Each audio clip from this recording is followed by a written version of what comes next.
you're sure.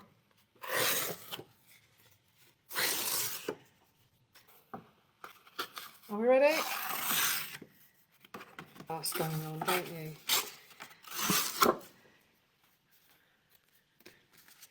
Let's have a bit there. Starting to make connections, and I'll explain what I do with that in a minute. I'm going to have extend out to that edge of the cheese. So we're going to have tones of oranges, reds, deeper pinks, and then the shadow sort of.